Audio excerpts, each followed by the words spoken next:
Hello, everyone. Welcome to the channel. I'm Dylan the King, the absolute king. How nice of you all to come and see my video. Survivor, as you know, is a show I like. I've been watching it since I was 7. So naturally, as a growing kid who liked TV, and I mean liked TV a lot, I watched a lot of cartoons. So a show that was parodying Survivor and its tropes in a goofy cartoon way. Of course, I liked it. Now, more older, I find childish and has too many jokes for younger kids. Not enough survivor gameplay and more smarter done well relationship. Then I came across a show called Disventure Camp, which was like that childish show, just less childish. Now, if you watch All Stars, some of you might disagree at childish. I mean, you cannot convince me Jake was supposed to be an actual adult man or ally. I mean, she's clearly a 10-year-old pretending to be an adult. Hunter, you get away from her. I don't care if you were socially awkward and have all the shining, friendly personality of a preschooler. She's way too young. I'm going to have to call Kendrick again. But anyway, the current season of Disventure Camp is fans versus favorites, a season that I thought was average and void of distinct personality in the beginning. And also the worst misunderstandings of all time in Aiden thinking Evie was Boston Rob and Rosa Maria assuming stuff about a lesbian relationship she knew nothing about. I mean, come on. I know cartoons have silly plots like this, but I don't like stupid, easy to correct misunderstandings. Cartoon characters get about someone that eventually leads them into doing something stupid and leads to an awkward setting the record straight conversation. I mean, that's just not my speed. But then the season picked up getting better in how it started to handle things late pre-Murrin, and I didn't have to watch Aiden learn the truth about his stupid assumptions. Instead, that will happen off screen. But back to the season. In today's video, I'm going to talk about the comeback challenge, kind of ripping off from Redemption Island, but more of from Edge of Extinction.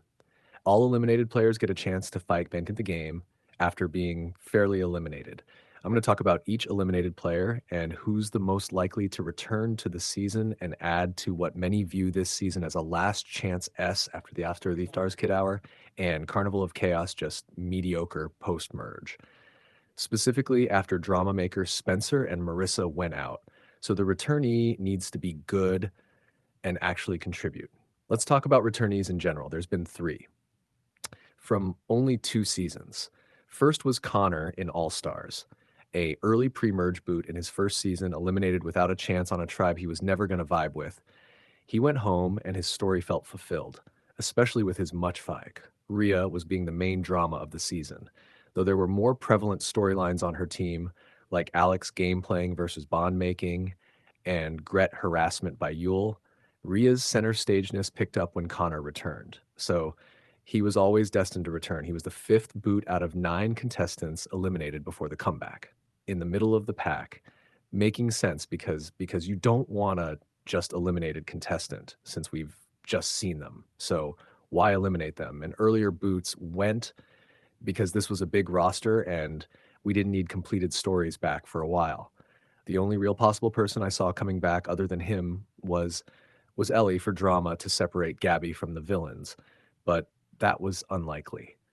When Connor came back, he was the calming mind to bring the heroes together to do the obvious thing of stopping acting like crying babies and stop the villain takeover. That failed at first, but he remained. Mostly fighting with Rhea was his story for the rest of the season. We all know it. So I'm going to sidestep it and talk about his other connections.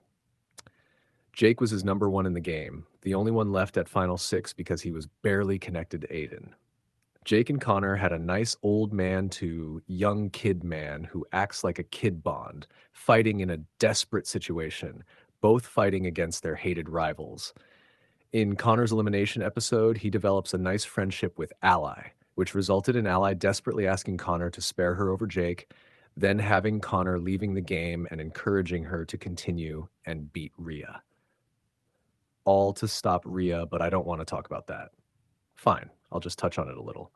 Connor made it to the final 4 after several times of trying to get back with Rhea, stopping her evil rampage, but she was fully committed to being the villain of the season.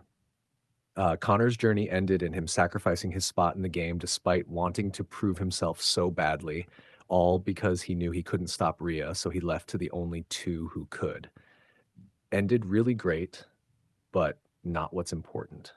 Whether you like him or not, Connor played an important part in the season.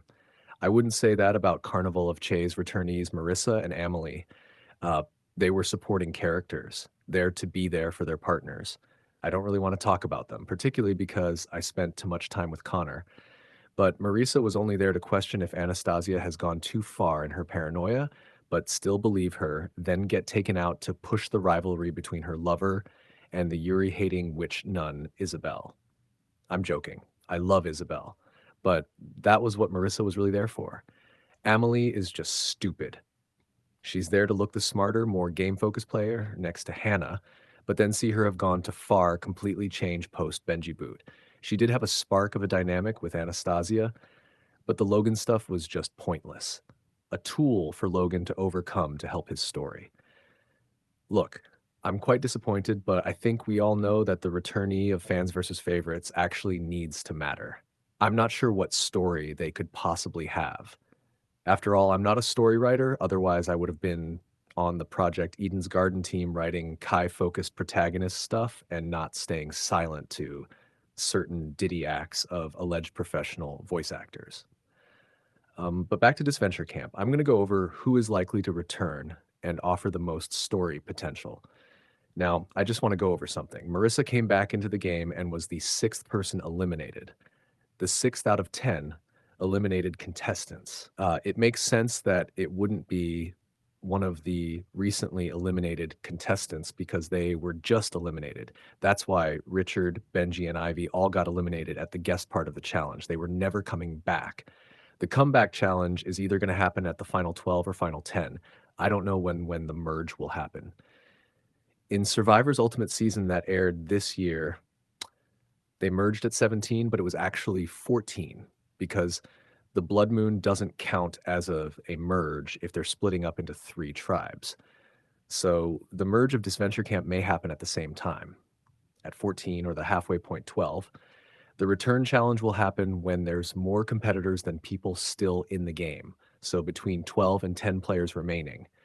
That being said, if it is at 12 or 11, then being the 9th elimination, which is what we're on with this week's episode, makes them in the lower half more recent eliminations unlikely to come back because we've just seen them. So what's the point on having them back or be eliminated in the first place? If they do the challenge at 10 or 9, so they can bring back up to 10, then I think that's kind of a bit late to bring back a player in this big a season. It's like reintroducing Chris Underwood with 3 hours left of the show to play the game. But on to the contestants and their chances.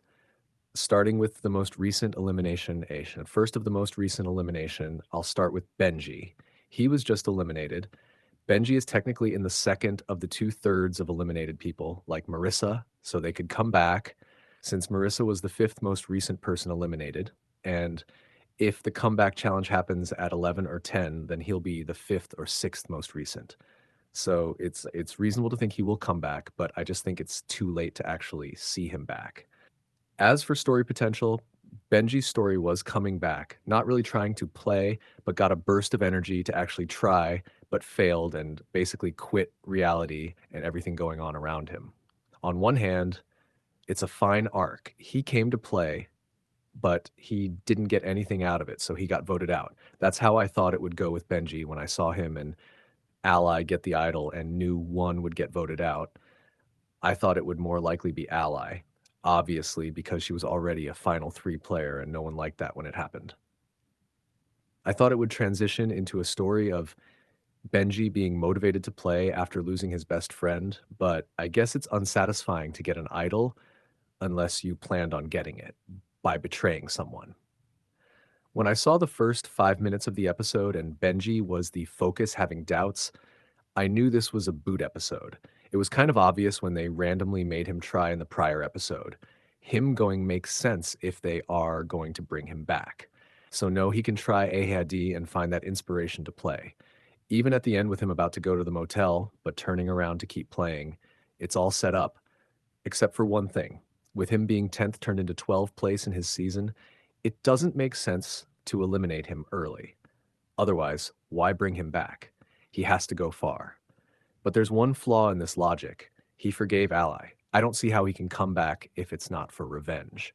So there's an argument for him to come back and not come back. He's my second most likely to. All players voted out after him are for certain not coming back because it's too recent and Benji barely fits over that line that it is possible he can come back. But I feel like a player more earlier has to come back since this is a big cast. Now on to the next one. Evie. She's already gone out of the game and not even bothering with the comeback challenge. I'm sure there will be a scene if Evie with Alec at the motel annoying the hell out of him. You can't just leave a good romance out. But even if she did stay in to compete, she wasn't winning anyway. They could have pulled of a surprise of the weakest challenge competitor winning a challenge to come back in, and she could have won without really trying as to not ruin her earlier character, but they could never explain her actually winning. This is where I'll pause and you guys can watch part 2.